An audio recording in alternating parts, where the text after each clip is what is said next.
कल स्टीरियोग्राफी प्रोजेक्शन हमने पढ़ा था। आज इस लेक्चर में हम complex function, complex variable, limit exist करती है, कॉन्टिन्यूटी, यूनिफॉर्म कॉन्टिन्यूटी, डिफरेंशिएबिलिटी के कॉन्सेप्ट्स क्लियर करेंगे। फर्स्ट ऑफ ऑल आपके पास सबसे पहली जो चीज़ होनी चाहिए वो क्या है कि आपको ये पता होना चाहिए कि कॉम्प्लेक्स फंक्शंस, कॉम्प्लेक्स फंक्शन या कॉम्प्लेक्स वेरिएबल आपके पास होते क्या हैं। आप इसको डिनोट किससे करते हो? जेड से।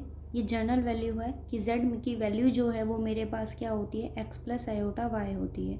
ये कॉम्प्लेक्स फंक्शन होता है। ये दोनों आपके पास रियल पार्ट होते हैं। ये मेरे पास इस कॉम्प्लेक्स फंक्शन का रियल पार्ट है और ये किसका पार्ट क्या है? इमेजनरी पार्ट है।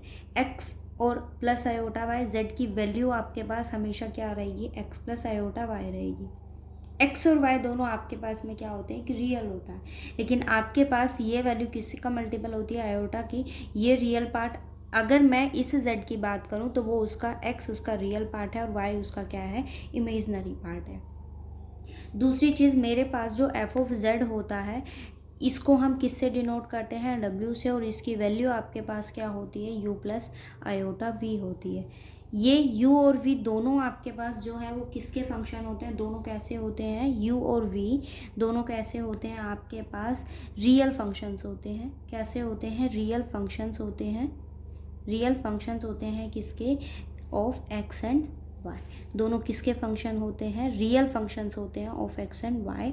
इट मीन्स आपके पास u की वैल्यू कोई रियल ही होगी, v की वैल्यू भी क्या होगी? कोई रियल होगी। बिकॉज ऑफ, अगर मान लीजिए आपसे ये कहा जाए कि u की वैल्यू तो मेरे पास 2 है, लेकिन v की वैल्यू मेरे पास क्या है? 3 आयोटा है। 3 आयोटा है। अगर आप इसको सब्सिट्यूट करते हो 2 प्लस आयोटा 3 आयोटा, तो ये वैल्यू मेरे पास क्या आ गई? 2 माइनस 3। इट मीन्स ये वैल्यू क्या हो गई? -1। It's a real function, not a complex function. पर आपके पास एफ ऑफ जेड की वैल्यू आपके पास क्या होती है? यू प्लस आयोटा वी होती है। यू और वी दोनों आपके पास कैसे होंगे? रियल होंगे। एक्स और वाई दोनों कैसे होंगे? रियल होंगे। बट मैं किसी कॉम्प्लेक्स नंबर की बात करूं तो ये आपके पास उसका रियल पार्ट होता है और ये उसका इमेजनरी पार्ट होता है। सेम ऐसे ये जनरल वैल्यू आपके पास चलती है एफ ऑफ जेड, जिसको हम डब्ल्यू से डिनोट करते हैं, यू प्लस आयोटा वी होता है। यू और वी दोनों कैसे होते हैं? रियल फंक्शंस होते हैं किसके? एक्स और वाई के होते हैं। ये मेरे पास W होता है। दूसरी चीज़, अगर मैं बात करूं कि आप यहाँ Z की जो चाहे वैल्यू सब्सिट्यूट करें, 1 बाय 1 कोई भी वैल्यू को आप सब्सिट्यूट करते हैं और वो इस W की 1 बाय 1 उसको क्या करता है? कोरस्पॉन्ड करता है। कहने का मतलब, अगर मान लीजिए मैंने यहाँ एफ ऑफ जेड की कोई भी वैल्यू को सब्सिट्यूट किया, मान लो मैंने जेड की वैल्यू को कोई x1 लिया और वो एफ ऑफ x1 आपको कोई ओमेगा 1 या आपको कोई z1, ये सिर्फ एक नोटेशन है, मैं यहाँ सिर्फ W की बात नहीं कर रही हूँ। कोई भी अदर वैल्यू अगर आपको वो देता है, आप फंक्शन के अंदर सब्सिट्यूट करते हो, मतलब इस x1 को कॉरस्पॉन्ड करने वाली सिर्फ एक यही वैल्यू है। इसके अलावा यहाँ कोई दूसरी वैल्यू एग्जिस्ट नहीं करती। x2 सब्सिट्यूट करते हो तो उसको कॉरस्पॉन्ड करने के लिए ओमेगा 2 आपके पास एग्जिस्ट करता है। xn अगर मैं सब्सिट्यूट करती हूँ तो उसको कॉरस्पॉन्ड करने वाला आपके पास कोई सिंगल वैल्यू एग्जिस्ट करती है। मतलब देयर इज 1-to-1 कॉरस्पॉन्डेंस होगी, तो वो फंक्शन आपके पास कैसा होगा? सिंगल वैल्यूड फंक्शन होगा। वो फंक्शन आपके पास कैसा होगा? सिंगल वैल्यूड फंक्शन होगा। समझ गए कि अगर वो मेरे को क्या देगा? 1-to-1 कॉरस्पॉन्डेंस देगा, तो इसका मतलब वो फंक्शन कैसा होगा? सिंगल वैल्यूड फंक्शन होगा। लेकिन अगर उसके पास एक से ज़्यादा वैल्यूज़ अगर एग्जिस्ट कर जाती हैं तो वो मेरे पास कैसा हो गया? मल्टी वैल्यूड फंक्शन हो गया। ठीक है। एक सबसे पहली बात, कॉम्प्लेक्स फंक्शन के लिए आपके पास z की value x plus iota y होती है। x और y दोनों रियल होते हैं।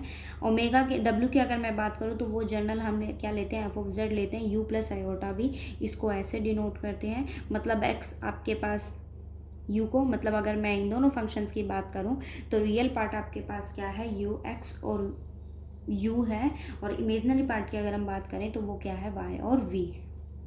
यू और वी दोनों किसके फंक्शन है? एक्स और वाई के फंक्शन है। दूसरी चीज़, अगर हम ये कहें कि आप जेड की जो चाहे वैल्यू सब्सिट्यूट करो उसको कॉरस्पॉन्ड करने के लिए there is a 1-to-1 correspond, then you say that कि सिंगल फंक्शन कैसा होगा? सिंगल वैल्यूड फंक्शन होगा। Otherwise it is a multi valued function. Difference समझ में आया कि उसको कॉरस्पॉन्ड करने के लिए 1 to 1 कॉरस्पॉन्डेंस होनी चाहिए, तो वो कैसा होगा, सिंगल वैल्यूड फंक्शन होगा, अदरवाइज वो कैसा हो जाएगा, मल्टी वैल्यूड फंक्शन हो जाएगा। दूसरी चीज़ अगर हम बात करें कि मान लो मेरे पास में कोई भी एक जेड प्लेन है। अब जेड प्लेन होने के लिए कोई भी जेड प्लेन का मतलब ये होगा कि आपके पास जेड को कंटेन करने के लिए क्या वैल्यू, जेड की वैल्यू होती क्या, एक्स प्लस आयोटा वाई। मतलब आपके पास एक एक्स होना चाहिए, एक वाई होना चाहिए। ये रियल एक्सिस है, ये इमेजनरी एक्सिस है। आप उसके वैल्यूज़ को यहाँ प्लॉट कीजिए तो वो कोई ना कोई कर्व आपको देगा, और इस कर्व को कंटेन करने वाले जो भी पॉइंट्स हैं आप यहाँ सब्स्टिट्यूट कीजिए। तो इसको आप जो भी वैल्यूज़ यहाँ से लोगे और यहाँ सब्स्टिट्यूट करोगे तो वो फंक्शन भी आपको कोई ना कोई वैल्यू देगा। जैसे मैंने अगर x1 सब्स्टिट्यूट किया तो उसके फंक्शन की वैल्यू मेरे पास क्या आई, ओमेगा 1 आई। तो यहाँ से आपके पास ये मेरे पास z प्लेन है, ये कैसा है, z प्लेन है, और इसमें आप जो भी वैल्यू सब्स्टिट्यूट करते हो इस फंक्शन के लिए तो वो आपको कोई वैल्यू देगा जो किसको कॉरस्पॉन्ड, मतलब किसके अलोंग आपके पास मिलेगी, u प्लस आयोटा v की फॉर्म में। तो ये रियल पार्ट है, इसका मतलब ये वैल्यू, ये कैसा है, रियल पार्ट है, u प्लस आयोटा v। अगर हम देखें तो u कैसा है, रियल पार्ट है, मतलब ये वैल्यू आपके पास क्या है, u है, और ये इमेजनरी पार्ट है तो ये वैल्यू क्या होगी, v होगी। मतलब इस x को, अगर आपके पास x की कोई वैल्यू है तो आप यहाँ सब्स्टिट्यूट कीजिए और वहाँ से किसकी वैल्यू निकालोगे, जो भी आपके पास u की वैल्यू होगी वो कहाँ प्लॉट होगी, यहाँ। अगर आप उसका इमेजनरी पार्ट सॉल्व करते हो किसका, z का, तो वो ओमेगा प्लेन में, सॉरी w प्लेन में वो कहाँ सब्स्टिट्यूट होगा, v पर। मतलब आप इस z से कॉरस्पॉन्ड करने वाला एक ग्राफ ड्रॉ करोगे जो किसको रिप्रेजेंट करेगा, इस डब्ल्यू प्लेन को। किसको रिप्रेजेंट करेगा, वो इस डब्ल्यू प्लेन को। मतलब आप इनके बीच एक कॉरस्पॉन्डिंग एक फंक्शन, एक ग्राफिकली एक रिड्यूस कर सकते हो कि अगर मेरे पास x और y की कोई भी वैल्यू होंगी तो आप फंक्शन, जनरल फंक्शन में, मतलब f ऑफ z में उसको सब्स्टिट्यूट कीजिए तो आपके पास वो वैल्यूज़ कहाँ प्लॉट हो जाएंगी, डब्ल्यू प्लेन में। मतलब आप जेड प्लेन से एक डब्ल्यू प्लेन, उनके बीच एक ग्राफिकल रिड्यूस कर सकते हो, ग्राफिकल रिलेशन उनके बीच में रिड्यूस कर सकते हो। ठीक है, ये मेरे पास क्या होता है, एक कॉम्प्लेक्स फंक्शन होता है। जैसे अगर फॉर एग्जांपल मैं अगर कहूँ कि मेरे पास एफ ऑफ जेड की वैल्यू क्या है, 2z है, लेकिन आपको पता है कि z की वैल्यू होती क्या है, x प्लस आयोटा वाई होती है, x प्लस आयोटा वाई होती है। It means 2 into x plus iota y, it means 2x plus iota 2y हो गया। अगर मैं आपसे कहूँ कि इसको कंपेयर करो जनरल इक्वेशन के साथ तो u की वैल्यू मेरे पास क्या होगी, 2x होगी, और v की वैल्यू मेरे पास क्या होगी, 2y होगी। ये उसका रियल इमेजनरी पार्ट है, ये उसका क्या हो गया, रियल पार्ट हो गया। अगर मैं आपसे बात करूं कि मेरे पास में z की वैल्यू तो क्या है, x प्लस आयोटा y है, लेकिन अगर मैं मैपिंग लगाने के बाद आपसे ये कहूँ कि अब रियल पार्ट क्या हो गया, तो वो क्या हो जाएगा, 2x, और इमेजनरी पार्ट क्या हो जाएगा, 2y हो जाएगा। तो आप यहाँ से यहाँ एक ग्राफ प्लॉट कर सकते हो, लेकिन जो ये होगा वो क्या होगा, z प्लेन, और जो ये होगा वो आपके पास क्या होगा, ओमेगा प्लेन होगा। ये फंक्शन होता है मेरे पास। इसके अंदर दो मेन कॉन्सेप्ट आपके पास पता होने चाहिए कि z की वैल्यू ये होती है और w की वैल्यू यानी कि f ऑफ z की वैल्यू आपके पास ये होती है। ये रियल पार्ट होता है, u और x, v और y आपके पास उसके इमेजनरी पार्ट होते हैं। दूसरी चीज़, अगर आपके पास यहाँ जो फंक्शन है कि मतलब उनके बीच अगर 1-1 कॉरस्पॉन्डेंस होगी इनके रिलेशन के बीच में, तो वो कैसा होगा, सिंगल वैल्यूड होगा। अदरवाइज वो फंक्शन कैसा होगा, मल्टी वैल्यूड होगा। आपके पास अगर फंक्शन एफ ऑफ जेड की कोई भी वैल्यू होगी, आप जेड को रिप्लेस करेंगे उसकी जर्नल वैल्यू से, और वहाँ से यू और वी उसके रियल और इमेजनरी पार्ट आप वहाँ से निकाल सकते हो। अब अगर हम बात करते हैं, फंक्शन तो हो गया, उसके बाद अगर हम बात करें किसकी, लिमिट की, limit of a complex function, limit of a complex function. अब अगर मैं आपसे रियल की बात करूँ तो रियल के अंदर आप लोग लिमिट की एग्जिस्टेंस को कैसे चेक करते हो, वही limit extends to a f of x. लेकिन अब अगर मैं यहाँ आपसे बात करूँ कि लिमिट की, तो हम लोग यहाँ क्या देखेंगे, लिमिट वहाँ x चलता है तो उसके लिए यहाँ क्या होगा कि z वो किसी a को कॉरस्पॉन्ड करे या किसी z नोट को, कोई भी वैल्यू आपके पास होगी f ऑफ z। अगर ये वैल्यू आपके पास एग्जिस्ट करती है तो फंक्शन की लिमिट क्या कर जाएगी, एग्जिस्ट। लेकिन डिफरेंस दोनों में इतना है कि वहाँ हम क्या लेते हैं, limit x tends to a, उसके लिए आपके पास कोई भी f ऑफ x होगा, लेकिन यहाँ मेरे पास क्या हो जाएगा, limit z tends to a f of z होगा। कोई भी वैल्यू अगर वो आपको देता है, ये मेरे पास है x। दूसरी चीज़ और इसके अंदर एक नोटिस करने वाली है कि मैंने आपको कहा कि z किसको अप्रोच करता है, a को टेंड करता है। तो आप इस फंक्शन को ऐसे भी लिख सकते हैं कि x प्लस आयोटा y आपके पास किसको टेंड करता है, a को। इट मीन्स x किसको अप्रोच करता है, a को, और y किसको टेंड करता है, 0 को। ये तभी पॉसिबल होगा अगर आपके पास a कोई जनरल वैल्यू नहीं है। अगर मैं ये कहूँ कि a मेरे पास कोई एक जनरल वैल्यू है और इस a की वैल्यू मेरे पास क्या है, a1 प्लस आयोटा a2, अगर इस a की ये वैल्यू होगी तो इसका मतलब आपके पास x किसको टेंड करता है, a1 को, और y जो है वो किसको टेंड करता है, इस a2 को टेंड करता है। ठीक है, आप उसके अंदर एफ ऑफ जेड है आपके पास, यहाँ फंक्शन की वैल्यू निकालिए, और z जो है वो x किसको टेंड करेगा, a1 को, और जो y है वो किसको टेंड करेगा, a2 को। फंक्शन की लिमिट एग्जिस्ट करनी चाहिए। अगर हमें जनरल डेफिनेशन की बात करूँ तो आपके पास वहाँ क्या होना चाहिए, अगर हम जनरल डेफिनेशन की बात करें तो एफ ऑफ जेड, मान लीजिए लिमिट जेड टेंस टू ए, या फिर जेड नॉट, या फिर इसको कोई भी मेरे पास ये जनरल वैल्यू है, ये किसी एल को अप्रोच करता है, तो इसका मतलब मेरे पास F of Z minus L absolute value is less than epsilon when ever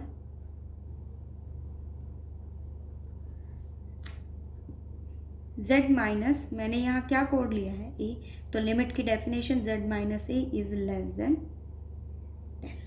ठीक है, ये जनरल डेफिनेशन होती है कि अगर F of Z minus A L किससे लेस होगा, एप्सिलॉन से, तो एफ ऑफ जेड किसको अप्रोच कर जाएगा, इस एल को टेंड कर जाएगा। फंक्शन की लिमिट क्या कर जाएगी, एग्जिस्ट कर जाएगी। और कल के लेक्चर में, फर्स्ट लेक्चर में मैंने आपको बताया था कि कॉम्प्लेक्स फंक्शन में आपके पास प्लस इन्फिनिटी या माइनस इन्फिनिटी का कोई कॉन्सेप्ट नहीं होता। यहाँ ऑर्डरिंग की, नंबर ऑर्डरिंग की कोई वैल्यू, मतलब नंबर ऑर्डरिंग का कोई केस नहीं होता। यहाँ फंक्शन या तो इन्फिनिटी को टेंड करेगा या फिर आपके पास क्या होगा, वो फाइनाइटली एग्जिस्ट करेगा। दो ही केस आपके पास बनते हैं। ठीक है, ये आपके पास में कॉम्प्लेक्स फंक्शन होता है। कॉम्प्लेक्स फंक्शन हमने पढ़ा, और लिमिट के लिए हम लोगों के पास क्या होगा कि z अगर किसी a को या फिर z नोट को टेंड करता है f of z, then you may be write as कि f of z minus l is less than epsilon whenever z minus a is less than del. Function कैसा हो जाएगा, limit उसकी exist कर जाएगी। अगर ये कंडीशन सेटिस्फाई होती है then you may be write as कि z tends to a, f of z equals to. ठीक है, इनके केसेस आप याद रखना कि अगर मेरे पास यहाँ z अगर किसी a को टेंड करता है तो इट मीन्स s किसको अप्रोच करेगा, किसी a1 को, और y किसको टेंड करेगा, a2 को। You may be write as if z is tends to a then x plus iota y is tends to. ठीक है, अब जैसे अगर हम इसकी बात करें, एक एग्जाम्पल देखो क्या कहता है, verify by definition that limit z tends to 2 plus 3 iota x plus iota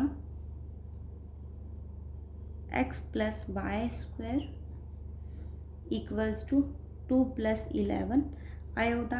अब आप इसको इसके साथ कंपेयर कीजिए, ये वैल्यू मेरे पास क्या हो गई, एल हो गई, ये वैल्यू आपके पास क्या हो गई, एफ ऑफ जेड हो गया, और जेड किसको टेंड करता है, किसी ए को टेंड करता है। तो मेरे पास रिजल्ट ये क्या आता है कि अगर उसकी लिमिट एग्जिस्ट करती है तो it means F of Z minus L किससे लेस होगा, एप्सिलॉन से लेस होगा। तो वही आप क्या चूज़ करोगे, एक एप्सिलॉन, और उसकी कंडीशन को फाइंड आउट करने के लिए हम क्या लेंगे, एक डेल लेंगे, जो क्या होगा, ग्रेटर देन 0 होगा। लीजिए कंडीशन क्या होती है, f of Z minus l, f of z ये है, then x plus iota x plus y square minus l, तो एल की वैल्यू आपके पास क्या है, 2 प्लस 11 आयोटा, किससे लेस होगा, less than epsilon. Whenever condition क्या कहती है, z minus a, whenever condition क्या कहती है, z minus a, z minus a क्या है आपके पास, 2 प्लस 3 आयोटा, 2 प्लस 3 आयोटा, किससे लेस होगी ये वैल्यू, लेस देन डेल से। अब आप इसको सॉल्व करिए और फंक्शन की वैल्यू को फाइंड आउट कर दीजिए। देखो क्या है, x, रियल और इमेजिनरी पार्ट को सेपरेट कीजिए। जैसे ये x है, इसके पास कोई आयोटा नहीं है, तो आप इस टर्म से कंपेयर कीजिए। यहाँ रियल पार्ट कौन है, 2 है, then you may be write it as x minus 2, take both side iota common, plus iota x plus iota Y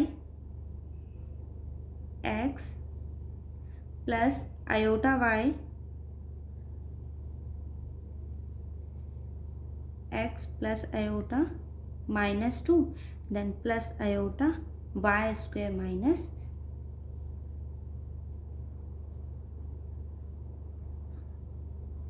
is less than epsilon. ठीक है, देखो ये था मेरे पास x plus iota x plus y square, लेकिन मेरे पास यहाँ दो पार्ट्स हैं इमेजनरी, यहाँ क्या है सिंगल है, then you may be write it as 2 iota plus 9 iota, it's 11 iota x minus iota y square minus 9 is less than epsilon. ये दोनों टर्म मेरे पास क्या है x माइनस टू। आगे यूज करो, ट्रायंगल्स इनइक्वालिटी क्या कहती है, x plus y is less than equals to, यहाँ अप्लाई करेंगे तो ये वैल्यू किससे लेस देन हो जाएगी, x-2। यहाँ भी एब्सोल्यूट वैल्यू होगी, लेकिन absolute value of iota is equals to 1। ये तो पता होगा ना, मॉड वैल्यू हम कैसे फाइंड आउट करते हैं, रियल पार्ट का स्क्वायर, इसका रियल पार्ट क्या है 0, इमेजनरी पार्ट क्या है 1, 0 square plus 1 square is 1, √1 is 1, तो absolute value of iota is 1, तो ये वैल्यू क्या हो जाएगी 1 हो जाएगी, plus y square minus 9, y square minus 3 square, y square minus 3 square, a square minus B square is a minus b, a plus b. इसको देखो क्या लिखा, 2 times of x -2 plus y -3 and y plus 3। अब concept के according आपके पास क्या होना चाहिए कि ये वैल्यू जो है वो किससे लेस होनी चाहिए, एप्सिलॉन से। यहाँ दो टर्म्स का सम है। अब आपने रियल में ये पढ़ा है कि अगर मेरे पास कोई भी दो टर्म्स होती है तो आप एप्सिलॉन चूज करते हो, दोनों टर्म्स का सम है तो मैं एप्सिलॉन इसके लिए क्या चूज करूँगी कि 2x-2 is less than epsilon bye 2, और इसके लिए भी हम क्या चूज करेंगे कि y-3 y+3 is also less than epsilon bye 2।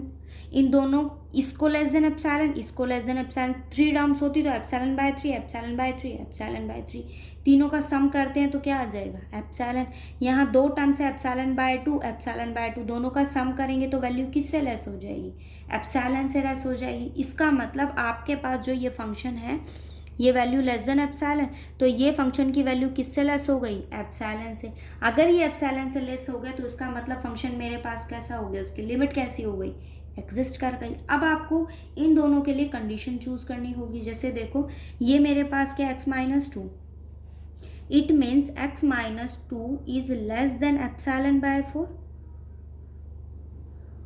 Function की आपने लिमिट एग्जिस्ट करवा दी और उसके लिए आपने कंडीशन क्या ले ली कि ये वैल्यू मेरे पास एप्सिलॉन बाय 2 होगा, ये और ये भी एप्सिलॉन बाय 2 होगा। अब आप कंडीशन बनाइए कि मेरे पास यहाँ दोनों फंक्शंस के लिए, क्योंकि आपके पास यहाँ देखो क्या कहा था कि आपके पास ये होना चाहिए कि x किसी a1 को अप्रोच करे और y किसी a2 को अप्रोच करे। अगर मैं इसको देखूं तो x किसको अप्रोच करना चाहिए 2 को और y किसको करना चाहिए 3 को। इसका मतलब आपके पास दो कंडीशन आनी चाहिए, एक तो होना चाहिए x-2 और दूसरी कंडीशन आपके पास क्या होनी चाहिए y-3, x-2 y-3। अब आपको इन दो कंडीशंस के लिए आगे सॉल्व करना पड़ेगा, उनकी कंडीशंस फाइंड आउट करनी पड़ेगी कि किस केस के लिए आपके पास x-2 होगा और किस केस के लिए आपके पास y-3 होगा। इतना हमने किया कि मेरे पास अगर 2 × x-2 किससे लेस होगा एप्सिलॉन बाय 2 से, तो x-2 की वैल्यू किससे लेस हो जाएगी एप्सिलॉन बाय 3 से।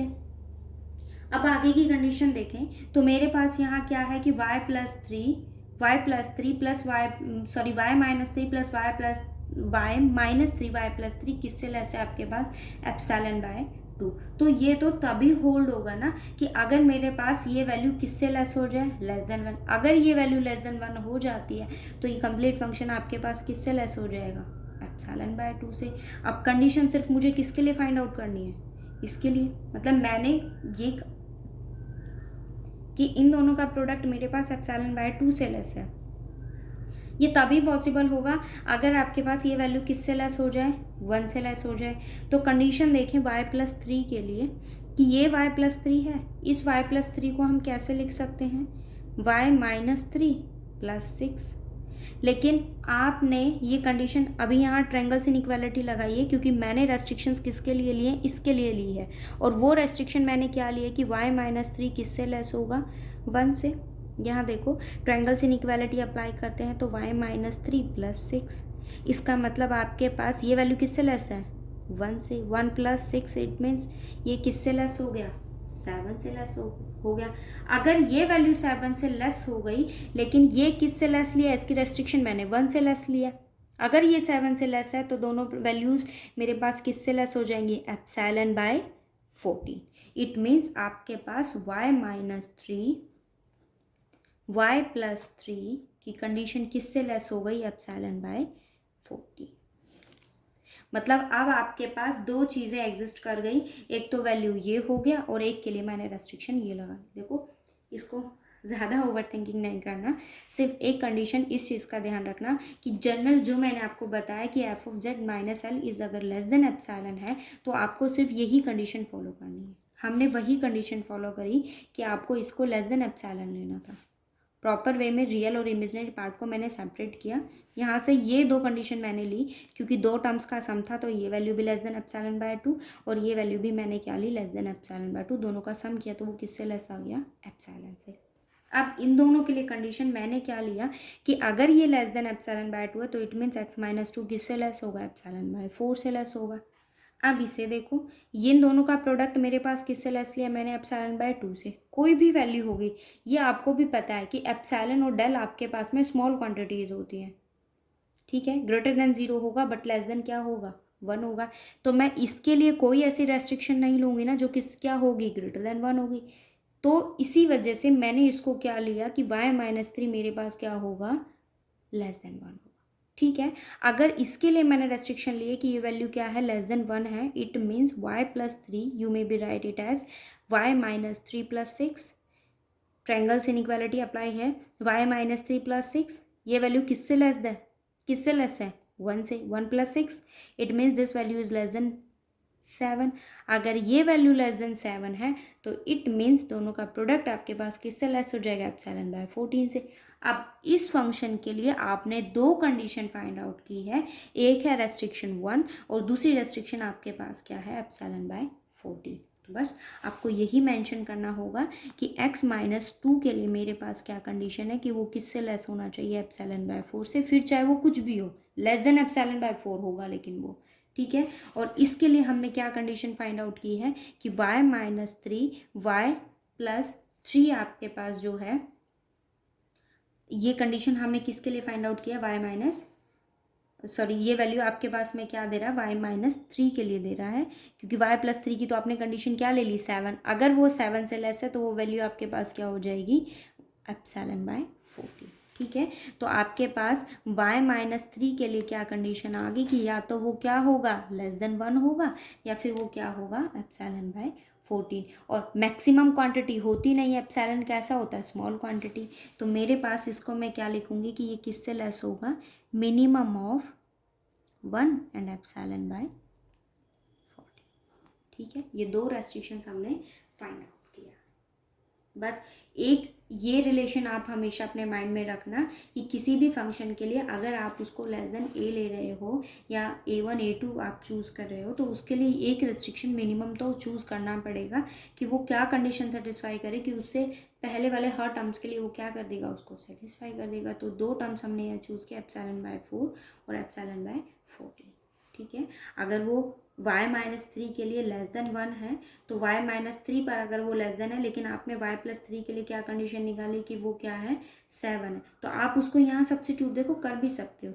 ये मैंने बाय मिस्टेक लिखा है, लेकिन अगर मैं इसको ऐसे लिखूँ ना कि आपने क्या चूज़ किया है, y-3 y+3। अब उसके लिए मेरे पास क्या कंडीशन आई है कि वो कैसा है, एप्सिलॉन बाय 14, लेकिन y+3 आपके पास क्या है, 7 से लेस है। तो ये कैंसिल आउट हो गया, क्या आ गया एप्सिलॉन बाय 2। इट मीन्स दोनों का प्रोडक्ट किससे लेस हो गया, एप्सिलॉन बाय 2 से। हो गई ना कंडीशन सेटिस्फाई। तो वो रेस्ट्रिक्शंस आप चूज़ करोगे कि आप फंक्शन को ऐसा क्या लो कि दोनों का अगर मैं सम करूँ तो वो फंक्शन आपके पास में ग्रेटर देन एप्सिलॉन नहीं होना चाहिए, या फिर अगर वो सिंगल है तो कोई भी वैल्यू फंक्शन एप्सिलॉन से ग्रेटर नहीं होगी। एप्सिलॉन स्मॉल क्वांटिटी है, उसकी लिमिट एग्जिस्ट कराने के लिए F of Z minus L, ये कंडीशन का सेटिस्फाई होना नेसेसरी है, ज़रूरी है कि F of Z minus L किससे लेस होना चाहिए, एप्सिलॉन से। ठीक है, अब इससे थोड़ा और आगे अगर हम जाएं तो हम पढ़ते कॉन्टिन्यूटी। कॉन्टिन्यूटी के लिए हम क्या लेते हैं, अगर मैं रियल की बात करूं तो रियल के लिए हम क्या चूज़ करते थे, F of x minus F of A किससे लेस होना चाहिए, एप्सिलॉन से लेस होना चाहिए, whenever X minus A is less than del. यही कंडीशन हम रियल में लेते थे, X minus A is less than del होता है। अगर मैं कॉम्प्लेक्स की बात करूं, मतलब हम यहाँ क्या पढ़ रहे हैं, कॉन्टिन्यूटी। कॉन्टिन्यूटी हम पढ़ रहे हैं किसके लिए, ऑफ कॉम्प्लेक्स फंक्शन। तो हम किसको लेकर चलेंगे, एफ ऑफ जेड को लेकर चलेंगे।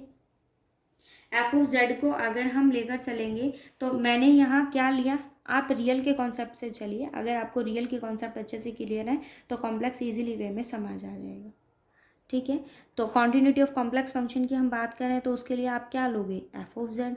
रियल के लिए हम ये चूज़ करते हैं, फिर आप कोई भी एक आर्बिट्ररी कोई भी एक पॉइंट हम चूज़ करते हैं, तो यहाँ मैंने क्या ले लिया, f of Z minus F of Z naught is less than epsilon. अगर ये वैल्यू लेस देन एप्सिलॉन है तो व्हेन एवर कंडीशन क्या कहती है, जेड माइनस जेड नोट किससे लेस होगा, डेल से, then you may be say that कि फंक्शन कैसा हो जाएगा, कॉन्टिन्यूस हो जाएगा। ठीक है, और ग्राफिकली आपको पता है कि किसी भी फंक्शन को हम कैसा कहेंगे, कॉन्टिन्यूस कहेंगे। There is no gaps between. अगर मैं इसकी बात करूँ या फिर किसी भी ऐसे फंक्शन की मैं अगर बात करूँ तो वो फंक्शन मेरे पास कैसा होगा, कॉन्टिन्यूस होगा। तो ये कॉन्सेप्ट आपके पास कॉन्टिन्यूटी का होता है। F of Z minus F of z naught मेरे पास क्या होगा, लेस देन एप्सिलॉन होगा। Then you may be write it as function कैसा होगा, कॉन्टिन्यूस होगा। ठीक है, और कॉन्टिन्यूटी के लिए हम ये रिजल्ट फॉलो करते हैं कि आपके पास जो कॉन्टिन्यूटी है वो हमेशा किसी पॉइंट के लिए होगा। मतलब किसी पॉइंट का मतलब होगा कि मैंने कोई भी आर्बिट्ररी पॉइंट लिया जहाँ F of Z minus F of Z not is less than epsilon. लेकिन इसी ही कॉन्सेप्ट के लिए अगर मैं बात करूँ यूनिफॉर्म कॉन्टिन्यूटी की, किसकी बात करें हम, अगर हम यूनिफॉर्म कॉन्टिन्यूटी की बात करें तो वहाँ दो सेट्स के बारे में हम बात करते हैं।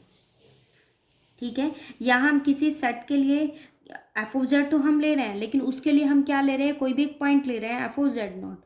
ठीक है, किससे लेस होना चाहिए, एप्सिलॉन से। लेकिन अगर मैं यूनिफॉर्म कॉन्टिन्यूटी की बात करूँ तो वहाँ हम क्या देखते हैं, f of Z one minus F of Z two किससे लेस होना चाहिए, एप्सिलॉन से लेस होना चाहिए, whenever z one minus z two is less then.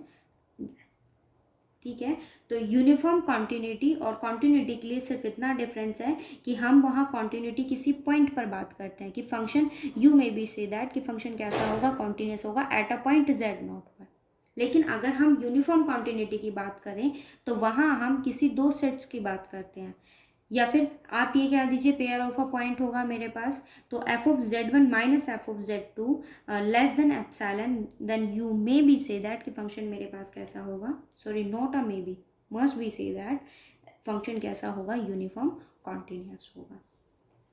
आप यहाँ दो वैल्यू आप चूज़ करते हो, वही एक लेस आपके पास एप्सिलॉन होगा, दूसरी वैल्यू मेरे पास क्या होगी, डेल होगी। तो फंक्शन को हम क्या कह देंगे, फंक्शन कैसा हो जाएगा, यूनिफॉर्म कॉन्टिन्यूस हो जाएगा। जैसे अगर मैं फॉर एग्जांपल आपसे बात करूँ, F of Z absolute value मैंने ली है। ठीक है, तो डेफिनेशन के अकॉर्डिंग हम क्या लेते हैं, अगर मैं कॉन्टिन्यूटी की बात करूँ तो absolute value of F of Z minus F of Z, sorry F of Z not, F of Z minus F of z note, हम यही रिजल्ट लेते हैं। इसको सब्सिट्यूट करो, एफ ऑफ जेड की वैल्यू मेरे पास क्या है, absolute value of Z minus Z note, यहाँ आप सब्सिट्यूट करो जेड नोट तो क्या हो जाएगा, जेड नोट।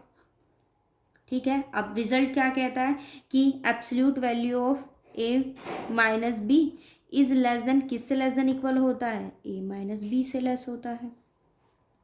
यहाँ लगा दीजिए आप inequality, z minus Z naught, z minus Z naught. लेकिन आप क्या कह रहे हो कि F of Z minus F of Z naught, ये कंडीशन होती है whenever Z minus Z naught is less than epsilon. ये किससे लेस हो गया? एप्सिलॉन से लेस हो गया। अब ये तो कंडीशन मेरे को सेटिस्फाई करके दे रहा है, इट मीन्स मेरे पास मैंने एप्सिलॉन को क्या चूज, डेल की वैल्यू जो है वो हमने क्या चूज कर ली? Epsilon whenever is less than del. Function कैसा हो गया? कॉन्टिन्यूस हो गया।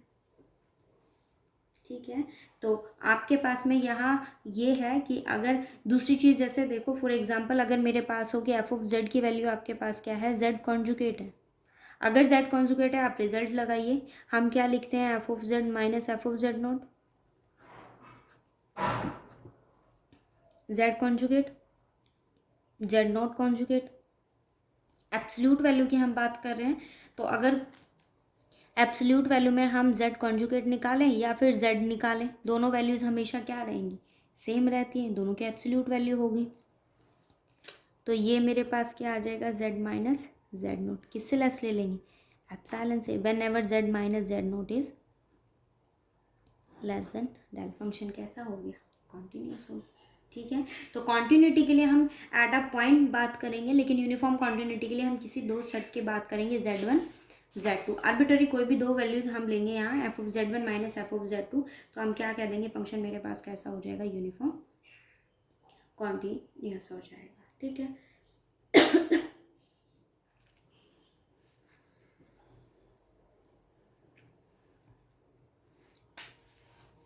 यूनिफॉर्म कॉन्टिन्यूटी के लिए एक एग्जांपल लिया, एफ ऑफ जेड मेरे पास क्या है? जेड स्क्वायर है। आपको ये शो करना है कि फंक्शन मेरे पास कैसा है? यूनिफॉर्म कॉन्टिन्यूस है। आप डायरेक्ट रिजल्ट लगाइए, क्या कहता है? F of Z minus F of Z not, F of Z minus F of Z naught is less then, हम क्या चूज करते हैं? Less than epsilon. हमें आपको दिखाना पड़ेगा कि फंक्शन कैसा है, या तो लेस देन एप्सिलॉन आपको ये शो करना पड़ेगा। Value low, F of z की वैल्यू क्या है? Z square. जेड नोट अगर हम सब्सिट्यूट करते हैं तो जेड नोट का स्क्वायर। आप A square minus B square, you may be write it as Z minus Z naught and Z plus Z naught. अब डेफिनेशन के अकॉर्डिंग क्या होना चाहिए कि F of Z minus F of Z naught is less than epsilon whenever Z minus Z naught is less than del. तो आप क्या condition लेते हो? F of Z one minus F of Z two is less than epsilon whenever condition क्या आनी चाहिए? Z minus Z not. मतलब मुझे इस गिवन फंक्शन को किस फॉर्म में रिड्यूस करना पड़ेगा? जेड माइनस जेड नॉट की कंडीशन में। इसका मतलब मैंने यहाँ क्या किया? लेट कर लिया कि मॉड ऑफ जेड जो है ना वो मेरे पास किससे लेस है? 1 से लेस है। मैंने इस वैल्यू को किससे लेस ले लिया? 1 से लेस ले लिया। अगर ये वैल्यू मेरे पास 1 से लेस है, आप यहाँ अप्लाई कीजिए। एडिशन के लिए मुझे चाहिए क्या? जेड माइनस जेड नोट चाहिए, तो मैं इसी के लिए सॉल्व करूँगी। मैंने यहाँ ट्रायंगल्स इनइक्वालिटी अप्लाई किया, तो mode Z plus mode of z note, यही वैल्यू देगा वो मुझे।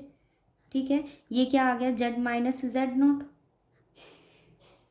अगर ये वैल्यू 1 से लेस है तो ये वैल्यू भी किससे लेस होगी? 1 से। 1 प्लस 1 2। इट मीन्स ये वैल्यू किससे लेस हो गई? 2 times of Z minus Z note. फिर हम क्या लेते हैं कि F of Z minus F of Z naught is less than epsilon. It means अगर ये लेस देन एप्सिलॉन है तो ये भी क्या होगा? Less than epsilon. लेकिन मुझे कंडीशन बनानी क्या है? Z minus Z not.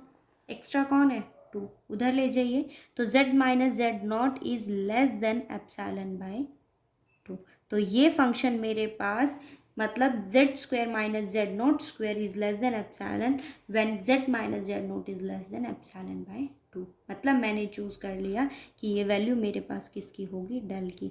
Then you may be write it is f of z minus f of z naught is less than epsilon whenever z minus is epsilon by 2. It means you may be write it as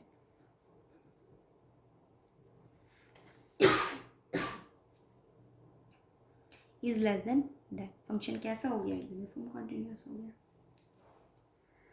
ठीक है, दूसरी बात, अब अगर हम बात करें किसकी? डिफरेंशिएबिलिटी की, तो डिफरेंशिएबिलिटी की कंडीशन आपको क्या कहती है? डिफरेंशिएबिलिटी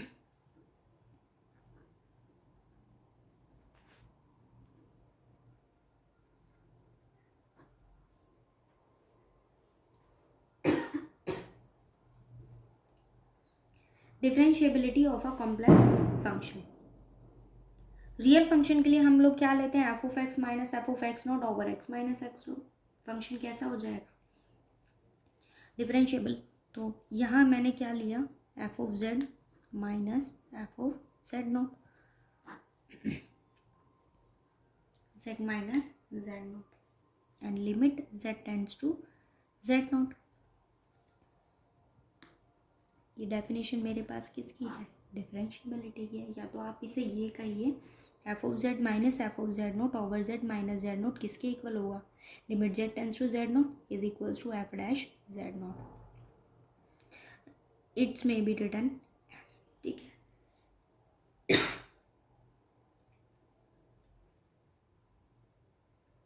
अगर इस फंक्शन की लिमिट आपके पास कैसे एग्जिस्ट करती है, यूनिकली, मतलब अगर आप यहाँ लिमिट सब्स्टिट्यूट करते हो, फंक्शन की limit z tends to z naught, या फिर हम ये कहें f of Z naught plus del z minus F of Z naught over del z and substitute limit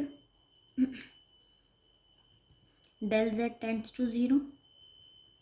अगर इसकी लिमिट आपके पास कैसे एग्जिस्ट करती है, यूनिकली, मतलब लिमिट एग्जिस्ट करती है बट कैसी है, यूनिक है। कैसी है, यूनिक है। तो आप क्या कहोगे, फंक्शन कैसा है, डिफरेंशिएबल है। फंक्शन मेरे पास कैसा हो जाएगा, डिफरेंशिएबल हो जाएगा। मतलब आपके पास अगर कोई भी एफ ऑफ जेड अगर गिवन है तो आप वहाँ क्या लोगे, limit del z tends to zero f of z naught plus del z minus F of z naught over del z क्या हो जाए, अगर यूनिकली एग्जिस्ट कर जाए तो आप क्या कहोगे, फंक्शन कैसा होगा, डिफरेंशिएबल होगा। और उसका डेरिवेटिव हम ऐसे, मतलब ऐसे एग्जिस्ट करेगा। और अगर डेफिनेशन के अकॉर्डिंग अगर हम लिखें तो हम क्या कहेंगे, f of Z minus F of Z naught z minus Z naught minus l is less than epsilon, ठीक है। Whenever Z minus Z naught is less than del. For example जैसे अगर मैं बात करूँ, यहाँ देखो एक एग्जाम्पल बता देती हूँ। क्या कहता है, फाइंड आउट करना है मुझे किसको, एफ डैश जेड को, ठीक है। वेयर उसने फंक्शन मुझे क्या दिया कि एफ ऑफ जेड की वैल्यू मेरे पास क्या है, z cube plus 2z² plus iota. Definition क्या कहती है, f of z plus del z minus F of z over del z. Substitute करेंगे, पहले जेड को किससे रिप्लेस करेंगे, जेड प्लस डेल जेड से। लो ज़रा, Z plus del Z cube plus 2z plus del Z whole square plus iota minus क्या आता है, एफ ऑफ जेड। पहले यहाँ जेड को रिप्लेस किया जेड प्लस डेल जेड से, फिर क्या लेंगे, एफ ऑफ जेड। तो एफ ऑफ जेड की वैल्यू मेरे पास क्या है, z cube plus 2z² plus iota over क्या आता है, डेल जेड। और लिमिट क्या आती है, limit del z tends to zero, या फिर जो भी आपके पास लिमिट होगी। या फंक्शन मान लो उसने अगर ए लिया है तो आप ए फंक्शन, हम लिमिट क्या लेंगे, limit del z tends to zero. Solve करेंगे इसको। यहाँ अगर हम होल क्यूब निकालते हैं तो z cube plus del Z cube plus 3z² del z plus 3z del z square, 2 से मल्टीप्लाई करेंगे 2z² plus 2 del z square, ठीक है। और 2 यानी कि plus 4z del z plus iota minus z cube minus 2z² minus iota over del z, ठीक है। अब जो टर्म कैंसिल होती है वहाँ उसको कैंसिल आउट हम कर देंगे, जेड क्यूब से जेड क्यूब कैंसिल, आयोटा से आपका आयोटा कैंसिल हो जाएगा। यहाँ मेरे पास में क्या है, डेल जेड होल स्क्वायर है। देखो डिवाइड है ना, cancel out hand to hand करते जाएंगे, एक टर्म से एक टर्म कैंसिल हो जाएगी, डेल जेड होल स्क्वायर हो जाएगा, ठीक है। एक बच जाएगा, डेल जेड से Z, del Z cancel, 3z² यहाँ देखेंगे तो एक टर्म कैंसिल हो जाएगी, एक बचेगा, तो 3z डेल जेड, 2z² से 2z² कैंसिल हो जाएगा, 2 डेल जेड स्क्वायर है तो एक टर्म कैंसिल हो जाएगी, एक क्या बचेगा 2 डेल जेड, यहाँ से भी एक कैंसिल हो जाएगा, क्या आ जाएगा 4z आ गया। ठीक है, अब क्या लगाते हो, limit del z tends to 0 apply करेंगे, 0 0 0, क्या बचेगा 3z² plus 4z, 3z² plus 4z। ये वैल्यू किसकी है, ये मेरे पास f डैश z की, डेरिवेटिव एग्जिस्ट करवा दिया। ठीक है, कॉन्सेप्ट सेम है यहाँ पर, रियल और कॉम्प्लेक्स के जो कॉन्सेप्ट होते हैं वो सेम होते हैं। डिफरेंस किसका आता है कि वहाँ आप x लेते हो, x या y जो भी फंक्शन हम लेंगे, लेकिन यहाँ मेरे पास क्या चलता है, z चलता है, और z की वैल्यू आपके पास क्या होती है, x प्लस आयोटा y होती है। ये कॉन्सेप्ट अच्छे से रीड करना, क्योंकि अगर ये आपको डिफरेंशिएबिलिटी, लिमिट, कॉन्टिन्यूटी ये सब नहीं समझ में आएगा तो आगे चैप्टर हम इजीली पढ़ नहीं पाएंगे। ठीक है, जो डाउट हो वो मैसेज ग्रुप में ड्रॉप करो।